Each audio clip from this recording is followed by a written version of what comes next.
Hello दोस्तों, refix India के YouTube channel पे आपका फिर से स्वागत है। तो दोस्तों, आज की वीडियो में हम बात करते हैं, हमारे पास सेट है जिसके अंदर पैनल लगा है पांडा कंपनी का।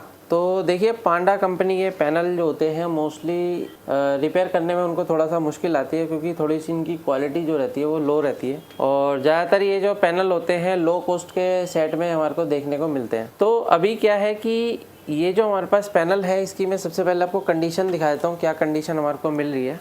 तो यहाँ पे अगर हम देखेंगे तो जैसे हम इसको उठाएंगे तो यहाँ पे अगर आप देखेंगे तो कुछ इस तरीके से लाइनिंग हमारे को यहाँ पे नज़र आ रही है। और देखेंगे तो ये लोकल टीवी है, कोई इसकी कंपनी नहीं है, असेंबल टीवी है। और आप यहाँ पे देखेंगे तो कुछ इस तरीके से स्लो मोशन में हमारे को ये नज़र आ रहा है। देखेंगे एक बार भी हमारे को इसके अंदर नज़र आ रहा है। तो अभी क्या है कि इसको किस तरीके से रिपेयर करना है, कैसे इसको हम चेक करेंगे, ये सारी चीज़ें मैं इस वीडियो के अंदर आपको बताने वाला हूँ। तो इस वीडियो को आप लास्ट तक ज़रूर देखें। बाकी हमारे पास जो ट्रेनिंग लेने के लिए आते हैं, काफ़ी दूर दूर से हमारे पास ट्रेनिंग लेने के लिए आते हैं। जैसे कि अभी सर आए हैं। सर, आपका नाम क्या है? घनश्याम लाल लखारा। घनश्याम सर, कहाँ से हैं सर आप? राजस्थान से, राजसमंद जिला अमेठ। राजसमंद जिला से। हाँ। अच्छा, वहाँ शॉप है आपकी? शॉप है। किस नाम से सर? कृष्णा इलेक्ट्रॉनिक।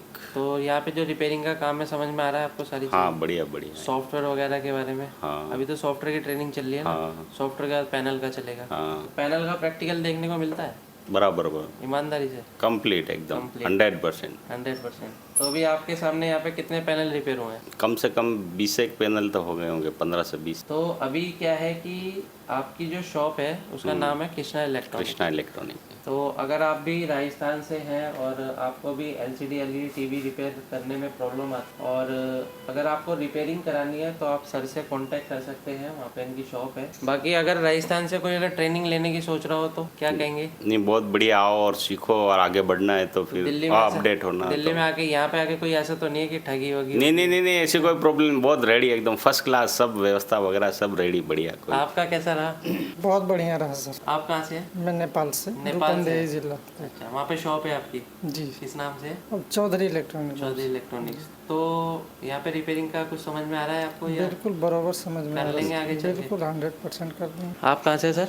सर, मैं कर्नाटक से। कर्नाटका से हैं? तो कर्नाटका से आप यहाँ पे आए, बहुत दूर से आए आप। कितना टाइम लगता है आने में? सर 2 दिन लगता है सर। 2 दिन लगता है? अच्छा, तो अभी यहाँ से जाके अपना काम स्टार्ट करेंगे आप? करता है सर। वैसे पहले से भी आप करते हो थोड़ा बहुत काम? तो थोड़ा बहुत करते हैं। अभी हो जाएगा, कंफर्म हो गए, कॉन्फिडेंस है। अच्छा, अगर कर्नाटक से कोई यहाँ पे आने की सोच रहा हो ट्रेनिंग लेने के लिए तो क्या कहना आ चाहिए? सकता है सर, नो प्रॉब्लम। या कुछ भी उनको डाउट्स वगैरह रहता है, हाँ। वो क्या प्रॉब्लम नहीं है, हाँ। आराम से आ सकता है। मतलब यहाँ पे ऐसा तो नहीं है ना, क्योंकि दूर से जब दिल्ली आते हैं तो काफ़ी सारे लोग ये सोचते हैं कि दिल्ली में सर वैसे ही लगता है आराम, हमको तो वैसे तो क्या प्रॉब्लम नहीं है, आराम से आ सकता है सर, कोई दिक्कत नहीं। हाँ, दिक्कत नहीं है। सो ट्रेनिंग भी, सो इधर का चलने वाला लेसन भी अच्छा है, बढ़िया है।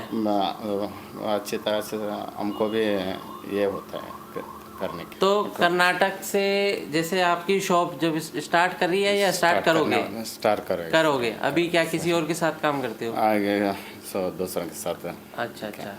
तो अगर मान के चलो कर्नाटक से कोई आना चाहता है यहाँ पे, तो कर्नाटक की लैंग्वेज में आप क्या बोलोगे, उसको क्या सजेस्ट करना चाहोगे? ಸೊ ಯಾವುದು ಯೋಚನೆಗಳು ಆ ರೀತಿ ಈ ರೀತಿ ಅನ್ನೋ ಭಯ ಬಿಟ್ಟು ಆರಾಮಾಗಿ ಬರ್ಬೋದು. ಸೊ ಎಲ್ಲರೂ ಟ್ರೈನಿಂಗ್ ತಗೊಳ್ಳೋದಕ್ಕೆ ಒಳ್ಳೆ ಜಾಗ, ಯಾವುದು ಹೆದರಿಕೆ ಇಲ್ಲ, ಎಲ್ಲರೂ ಫ್ರೆಂಡ್ಸ್ ಥರ ಇರ್ತಾರೆ. ಸೊ ಏನು ತೊಂದರೆ ಇಲ್ಲ, ನೀವು ಚೆನ್ನಾಗಿ ಕಲೀಲೂಬೋದು.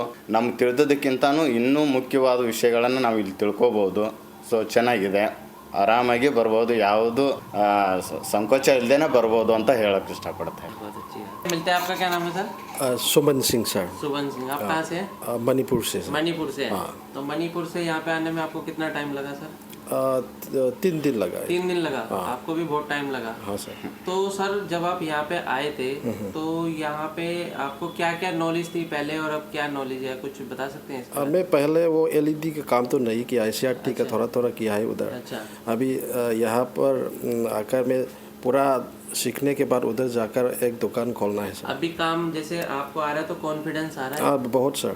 कर सकते हैं हाँ आगे? हाँ हाँ, कर सकता तो है सर। आजकल जो टॉपिक चल रहे हैं, लेटेस्ट टॉपिक चल रहे हैं, जैसे हाँ सर। पुट्टी वगैरह सब हाँ चीजें सर। आपको बताई जा रही है, हाँ, सॉफ्टवेयर का। है ना? हाँ सर। तो ये सब चीजें हो जाएगा आगे चल के? सर हो जाएगा क्योंकि बिल्कुल सर। पहले तो ये सब नहीं आता था, ये सब नॉर्मल टीवियों में। अब तो टीवी स्मार्ट हो गए हैं, तो हाँ उसके सर। अंदर टीवी के अंदर काफ़ी सारी चीज़ें अलग से भी आ गई हैं, रिकवरी मोड आ गए हैं, अच्छा। सर्विस मोड खुलता ही नहीं है, पिक्चर उल्टी आ गई है, OnePlus है, MI है। तो यहाँ पे जो ट्रेनिंग रहती है दोस्तों हमारे पास जो रहती है वो कंप्लीट प्रैक्टिकली ट्रेनिंग रहती है।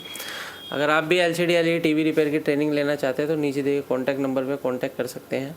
तो चलिए स्टार्ट करते हैं। सबसे पहले मैं आपको दिखा देता हूँ कि हमारे पास जो सेट है, तो ये सेट है हमारे पास जिसके अंदर प्रॉब्लम है स्लो मोशन की। तो इसको हम स्टेप बाय स्टेप चेक करेंगे। इसके लिए हमें चाहिए मल्टीमीटर। अब देखिए बेसिक वोल्टेज क्या क्या होती है। 3.3 वोल्ट की सप्लाई है, देख DC टू DC सर्किट में जाता है और यहाँ से जो वोल्टेज हमारी निकलती है, सबसे पहले अगर आप यहाँ पे देखेंगे तो हमारे को यहाँ पे वोल्टेज चाहिए 3.3 वोल्ट। अब ये जो 3.3 वोल्ट की जो सप्लाई होती है, इसी से हमारा पूरा सिस्टम स्टार्ट होता है। जब तक ये 3 वोल्ट नहीं बनेगी तब तक आपकी DC टू DC IC काम नहीं करेगी। क्यों? क्योंकि ये जो 3.3 वोल्ट है हमारे टीकॉन IC में जाता है, रोम IC के अंदर जाता है। उसके बाद इनेबल वोल्टेज 9 नंबर पिन पे आती है। तो इनेबल पिन का क्या होता है, अलग अलग पिनें होती हैं। आपको डाटा शीट से कंफर्म हो जाएगा कौन सी पिन इसकी इनेबल है। तो देखिए हम लोग तो काम करते रहते हैं, थोड़ा सा पता रहता है, याद रहता है कौन कौन सी IC पे। अभी ये जो IC है हमारी 6861 लगी हुई है, इस पर 9955 भी चलेगी, ठीक है ना। तो ये सारी चीज़ें याद रहती है जब आप काम करते हो। तो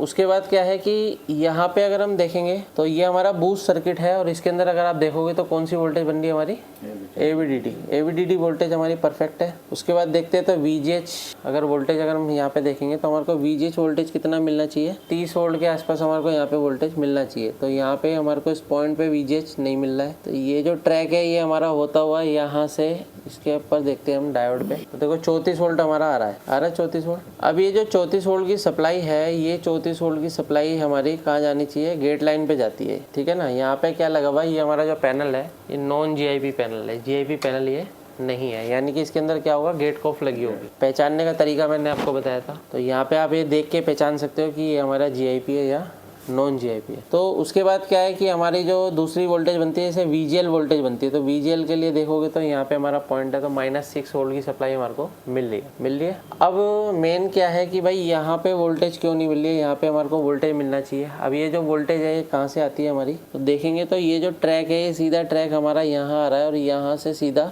इस IC के अंदर जा रहा है। मेरे को ऐसा लग रहा है ये IC के अंदर ही जा रहा है, IC से यहाँ पे आ रहा है। और वैसे तो यहाँ पे VGH वोल्टेज बन रहा है, लेकिन यहाँ पे क्या है कि हमारे को जो VGH वोल्टेज मिल रहा है और यहाँ पे क्यों नहीं मिल रहा है, उसके लिए क्या है हमारे को टीकॉन को भी चेक करना पड़ेगा। क्योंकि टीकॉन से क्या होते हैं, कई सारे सिग्नल भी हमारे निकलते हैं। तो सिग्नल क्या क्या निकलते हैं, जैसे हमारा टीकॉन का पहला काम होता है LVDS सिग्नल को RSDS में कन्वर्ट करती है। तो यहाँ पे अगर आप ये पॉइंट देखोगे तो ये पॉइंट हमारे यहाँ से जुड़े हैं, इससे जुड़े हैं, इस पॉइंट से जुड़े हैं, जो बीच वाले पॉइंट है, क्योंकि ये RSDS सिग्नल है। और ये जो इनपुट सिग्नल है कौन से है, LVDS सिग्नल है। उसके बाद ये सिग्नल क्या क्या बनाती है, जैसे आप यहाँ पे देखोगे तो एक्सॉन सिग्नल हमारा बनता है। देखो यहाँ पे 3.3 वोल्ट दिखा रहा है। इसको हम मल्टीमीटर से चेक कर रहे हैं, वैसे हमारे को DSO से चेक करना चाहिए, कायदा तो ये कहता है। लेकिन सारे टेक्नीशियन के पास DSO नहीं होती है, तो आप मल्टीमीटर से भी इसको नॉर्मली चेक कर सकते हैं। और यहाँ पे अगर आप देखेंगे तो सभी पे हमारे को ऑलमोस्ट वोल्टेज मिल रही है। उसके बाद यहाँ पे थोड़ा सा और आगे आते हैं तो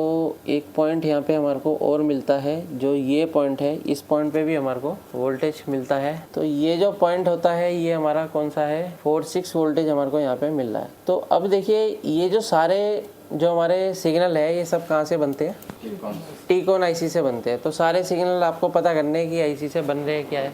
तो सबसे पहले सेट को हम ऑफ कर लेंगे और मल्टीमीटर को सेट करेंगे कंटिन्यूटी पॉइंट पे। कंटिन्यूटी पॉइंट पे सेट करने के बाद यहाँ पे हम सारे पॉइंट को अगर चेक करते हैं तो एक एक करके हम चेक करेंगे यहाँ पे। तो एक पॉइंट को मैंने यहाँ पे पकड़ लिया, यहाँ पे देखते हैं कि हमारे को कंटिन्यूटी मिलती है। कई बार कई के बीच में हमारी रेजिस्टेंस भी लगी होती है, तब भी हमारे को क्या है, कंटिन्यूटी नहीं मिलेगी। देखो ये लगा रेजिस्टेंस, लगा ना, ये रेजिस्टेंस लगा है। अब यहाँ से जो ट्रैक है हमारा ये आ गया, यानी कि जो गेट के लिए जो सिग्नल निकलते हैं ना वो भी टीकॉन से ही निकलते हैं।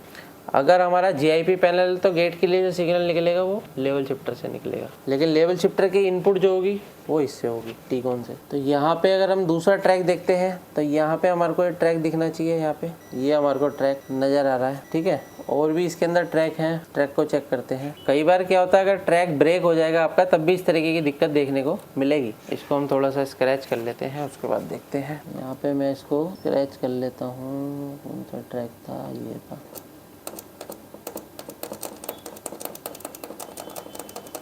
इसको हम क्या है यहाँ से देखिए, कई बार क्या अगर हमारे को ट्रैक ना मिले तो हम इसको उतार के इसके पीछे से ट्रैक देख भी सकते हैं। ट्रैक पीछे से आ रहा होगा बैक साइड से। कई बार हमारे को पैनल निकालना भी पड़ सकता है ये, तो इस ट्रैक को अगर हम देखते हुए आते हैं, ठीक है। कभी भी पैनल पे काम करते हैं थोड़ा सा आराम से, कोई दिक्कत नहीं है, खोलना पड़े खोल लो, ठीक है ना। ये देखो इस तरीके से। अब यहाँ पे क्या है, थोड़ा सा हमें ध्यान से काम करना पड़ेगा। यहाँ पे कॉफ है, यहाँ पे भी कॉफ है और ये पॉइंट भी है। कॉफ कट भी सकती है इसकी वजह से, जोर लगा। हाँ, इस पे जोर नहीं डालना, इसके लिए आप वो दो थोड़ा सा। ये हमारे पास जो है ग्लू रिमूवर है, इससे हम ग्लू को रिमूव कर सकते हैं ईजिली।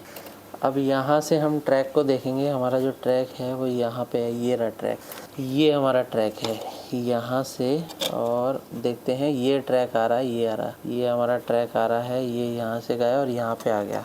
यानी कि ये जो ट्रैक है हमारा DC टू DCIC से हमारे को ये मिल रहा है। तो DC टू DCIC से चेक करते हैं कनेक्शन। तो ये जो कनेक्शन है हमें कहाँ मिलेगा, DC टू DCIC के अंदर से मिलेगा। ये तो ये ट्रैक है इसका, ये आया।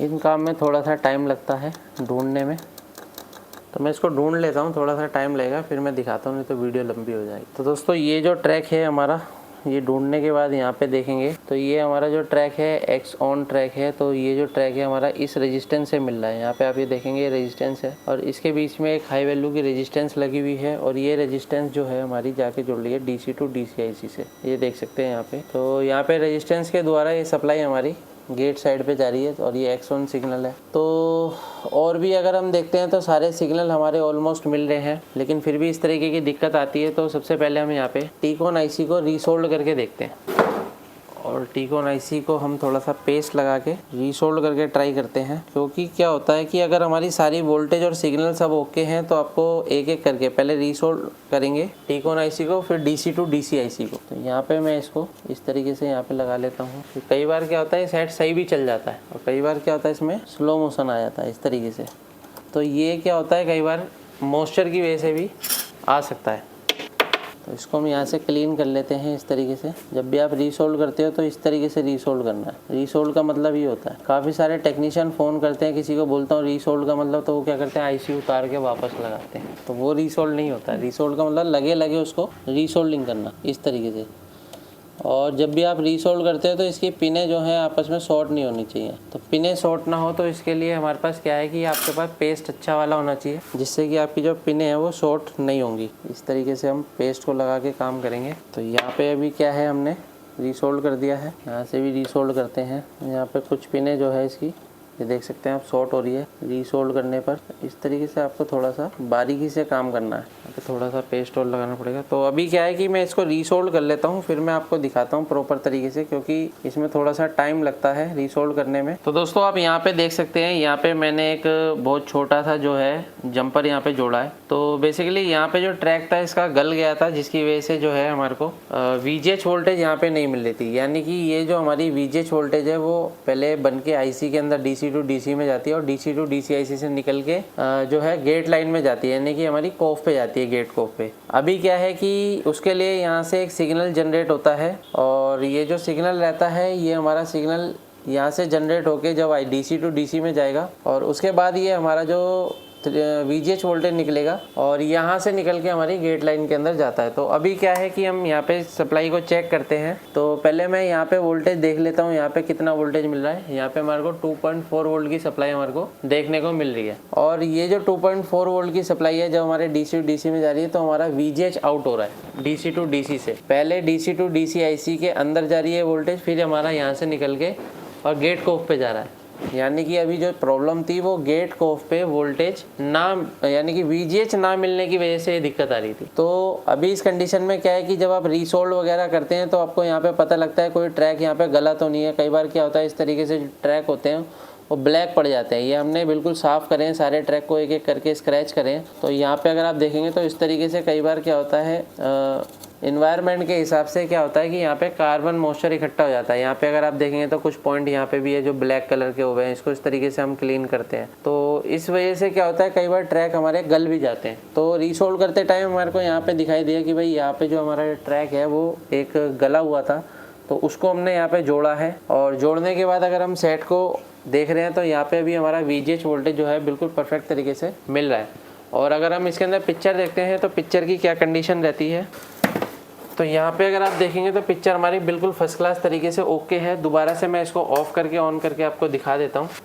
तो कुछ इस तरीके की दिक्कतें भी आती हैं जो आपको दिक्कत दिखाई नहीं देती है, लेकिन वो हमारे को करने के बाद पता लगती है। यानी कि जब हमने रीसोल्ड करा तो वहाँ पे हमारे को एक ट्रैक गला हुआ दिखाई दिया, तभी हमने उसको देखिए अभी हमारा जो पैनल है बिल्कुल फर्स्ट क्लास तरीके से चल रहा है। तो इस तरीके से आप किसी भी पैनल को आसान तरीके से रिपेयर कर सकते हैं। लेकिन रिपेयर करने के लिए क्या होता है, कुछ टिप्स एंड ट्रिक्स होता है, कुछ तरीका होता है पैनल को रिपेयर करने के लिए। तो वीडियो आपको पसंद आए तो वीडियो को लाइक करें, शेयर करें, कमेंट करें। Thank you.